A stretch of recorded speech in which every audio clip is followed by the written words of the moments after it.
It's the evening of May 17th, 1995 in San Diego, California. To most, this is likely an average Wednesday as they go about their day, get home from work, maybe take care of some errands. This would all change in an instant as the sound of metal squealing and police sirens fill the air. To the shock of onlookers, a tank was speeding down the street, crashing through power lines and crushing cars as police cars sped after it.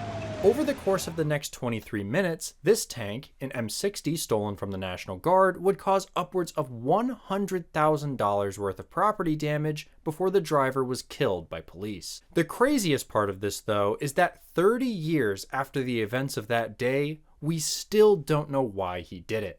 This is just one of the stories we're going to look at today, so stick around as we explore what happens when a tank goes on a rampage.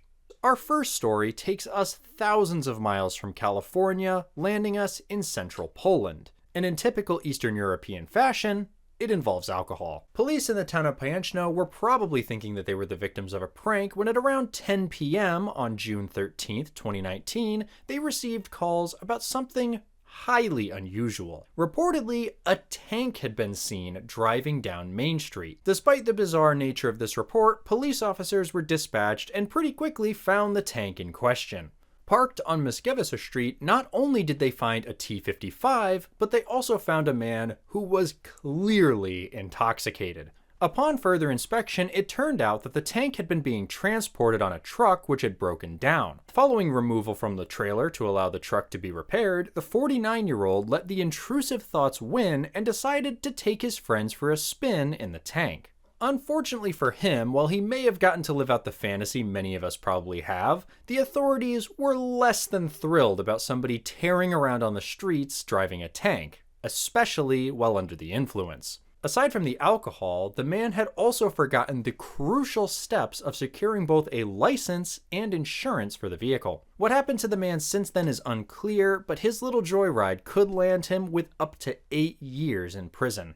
We find another similar story from 2018, a bit further east, also involving alcohol. A Russian man, upon discovering that his supply was drastically low, decided that he needed to go to the store now. The only problem, the store didn't sell alcohol at that time of day. Instead of waiting for the store to be able to legally sell him his wine, he decided that he would go with the next best strategy, that being stealing an armored vehicle to carry out a heist. After stealing a Soviet MTLB armored fighting vehicle from a military driving school, the 20-year-old proceeded to drive it directly into a parked car before smashing through the front of the store. With that, he climbed out and retrieved his prize, along with a complimentary arrest. As we can see, mixing tanks with alcohol is probably not the best idea, unless those tanks happen to be virtual tanks. How fitting that today's sponsor, War Thunder, is the most comprehensive vehicle combat game ever made, available for PC, consoles, and even your mobile device.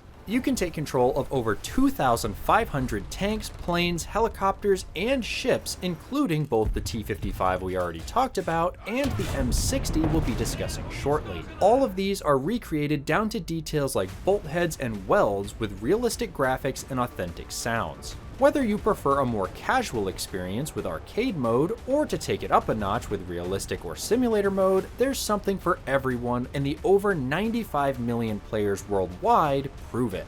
Start a tank rampage of your own by using my links down below to download the game on PC, Xbox, PlayStation, or mobile devices. New and returning players on PC and console who use my links in the description or pinned comment will get a massive bonus pack including multiple premium vehicles, 100,000 silver lions, 7 days of premium, and the exclusive Eagle of Valor decoration. Huge thanks to War Thunder for sponsoring this portion of the video. Now let's get back to our main topic. When you think of stories of armored vehicles being used to destroy property in the United States, the one that comes to mind is most likely the Killdozer. However, that tale of a man pushed to do unreasonable things took place nearly a decade after the tank rampage of 1995. Fitting with our theme, it also involves operating armored vehicles while drunk, but this is a far sadder tale than that of a tank joyride while intoxicated. Sean Timothy Nelson was born August 21, 1959 in California to his parents Fred and Betty Nelson. His early life seems to have been typical of the average American of that time, graduating from James Madison High School in 1976 and enlisting in the Army in 1978, where he would become a tanker. This enlisted lifestyle didn't seem to stick well with him though, as this only lasted for 2 years before he was honorably discharged and returned to civilian life. 4 years later, he would marry Susie Hellman in 1984, with life continuing on into the early 90s. This appears to be where Sean's troubles began, with it seemingly being one thing after another. In 1990, he would suffer injuries in a motorcycle accident, reportedly getting into an altercation with a security guard at the hospital afterwards that was treating him, resulting in a lawsuit filed by Sean against the hospital. Not only would he end up losing this lawsuit, but his wife Susie would divorce him in 1991, and both of his parents would die of cancer the following year. Alongside his previous lawsuit, he would again attempt to sue the hospital for malpractice, but this similarly failed.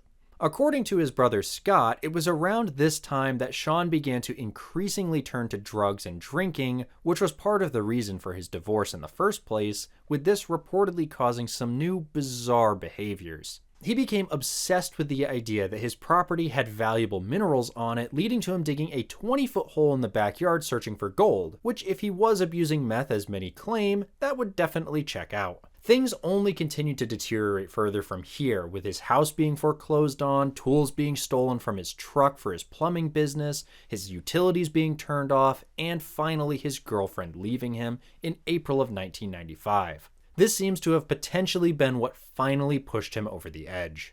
On May 17, 1995, at around 6 p.m., a shirtless Sean would pull his Chevy van up to the California National Guard Armory in Linda Vista, San Diego. After making his way through the main gate without issue, he would break into not one, but 3 different M60s before finding one that would start. With that, he drove the M60A3 main battle tank through the fence and began his rampage. In something pulled straight out of the Grand Theft Auto games, he began crushing cars and destroying road signs, fire hydrants, and ripping down power lines as onlookers watched the carnage unfold. Sirens quickly filled the air as police responded to the scene, with the tank tearing through the streets. This would finally come to an end when he broke the track while attempting to drive through a median, becoming stuck on top of it. Police quickly climbed on top of the tank, managing to cut the lock on another of the hatches before a single shot would be fired, striking Nelson in the neck, fatally wounding him and bringing his track of destruction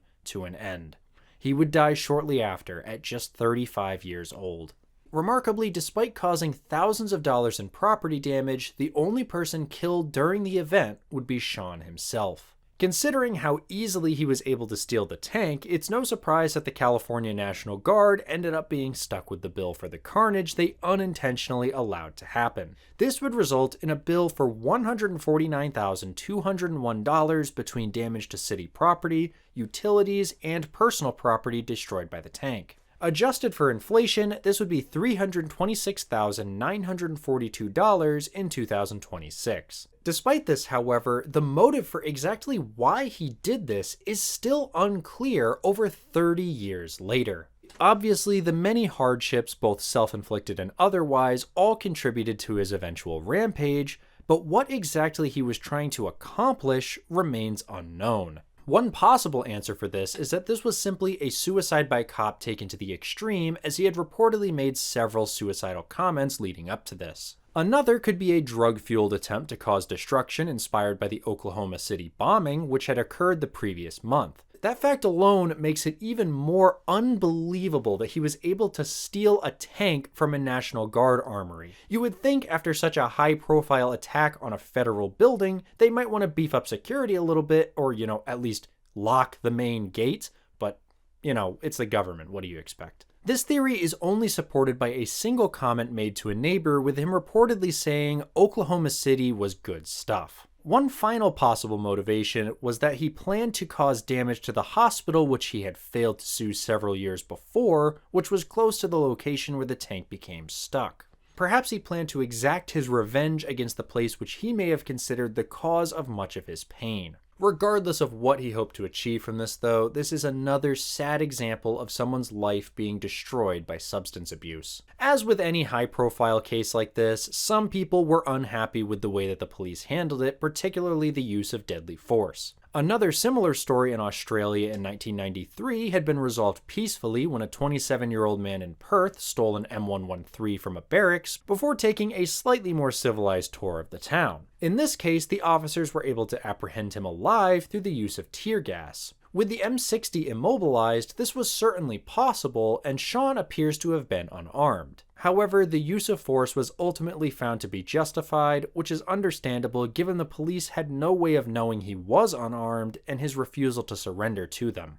But what do you think? Was this a case of the system pushing a man past his breaking point, or a sad case of someone who has lost their mind from drug abuse? Let me know down in the comments, and while you're down there, don't forget to use my link to start playing War Thunder for free on your PC, PlayStation, Xbox, or mobile device to get that massive bonus for new and returning players on PC or console who haven't played in 6 months. Huge thanks again to them for sponsoring. Thanks as always to my ConelyFans for also helping support this content, as well as to all of you for watching. If you found this video interesting, I recommend checking out my previous video on the story of the Tanko, the time Italy had not 1 but 2 attempted killdozers. Hope to see you there or in my next video.